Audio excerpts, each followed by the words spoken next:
আম পান্নার জন্য আমগুলো আমি ছোট ছোট করে কেটে সারা রাত নুন জলে ভিজিয়ে রেখেছিলাম। এখন আমি ভালো করে ধুয়ে নিয়েছি। আর লাগবে পুদিনা পাতা।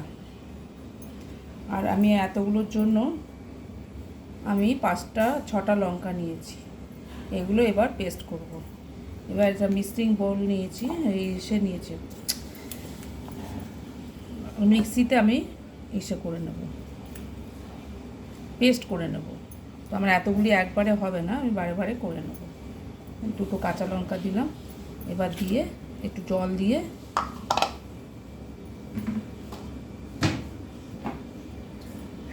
সামান্য একটু জল দেব। জল দিয়ে আগে একটু বেশি করে এগুলো পেস্ট করে নিচ্ছি, তারপরে সব মেশাবো। আমি যেহেতু আমার অনেকগুলো আম, তার জন্য আগে আমি এই আমগুলো মিক্সিতে পেস্ট করে রেখেছি কাঁচা লঙ্কা দিয়ে। এবার আমি বাকিটা পেস্ট করব। এই বাকি অল্প কটা আম আছে, এই আমটার সাথে আমি এবার পুদিনা পাতা দেব। পুদিনা পাতা দিয়ে মিক্সড করব।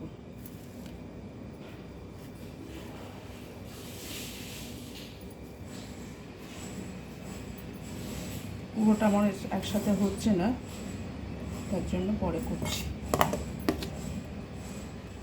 এবার আমি বাকি পুদিনা পাতাগুলো দেব।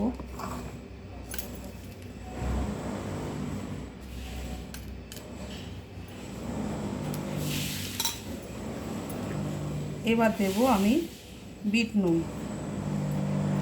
আমার যেহেতু অনেকগুলো, তার জন্য আমি 3 চামচ দিলাম। আর দেব বড় চামচের 2 চামচ মিষ্টি। আর আমি চিনির সিরাপ করে রেখেছিলাম, আমি আগের দিন ভিডিওতে দেখিয়েছি চিনির সিরাপটা, ওই সিরাপটা মিশিয়ে দিতে হবে। এবার দেব নর্মাল নুন।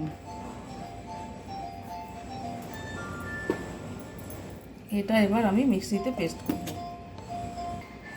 তো আমার এই পেস্টটা হয়ে গেছে।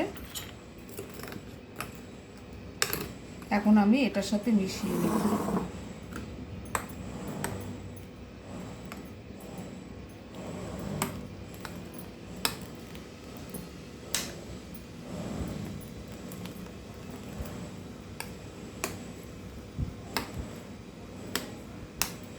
এটা যখন শরবত বানাবো তখন যদি ছেঁকে দেওয়া যায় তাহলে বেশি টেস্ট হয়, ভালো হয়।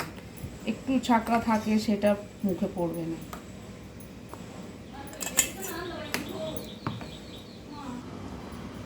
এটা আমি মিশিয়ে রেখেছি। এবার আমি শরবতটা বানাবো। এটা আমি আগে সরিয়ে রাখলাম।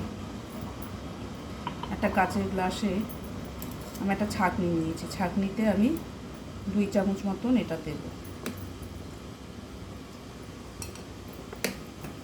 এবার দেবো একটু ঠান্ডা জল।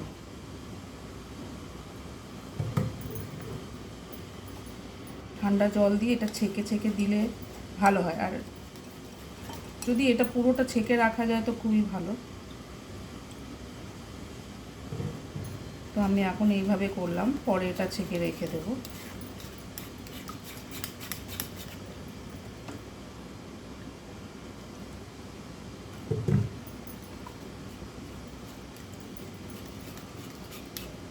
গরমকালে এটা খাওয়া খুব ভালো।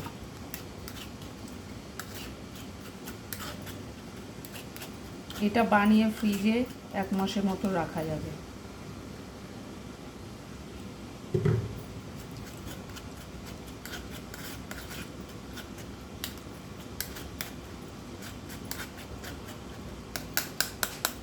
এতটা ছাবড়া বেরিয়েছে।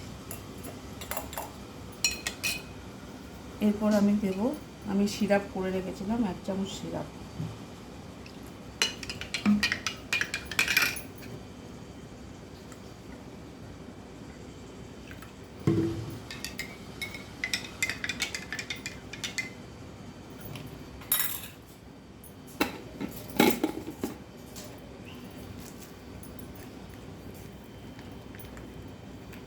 দেব 3টে বরফ।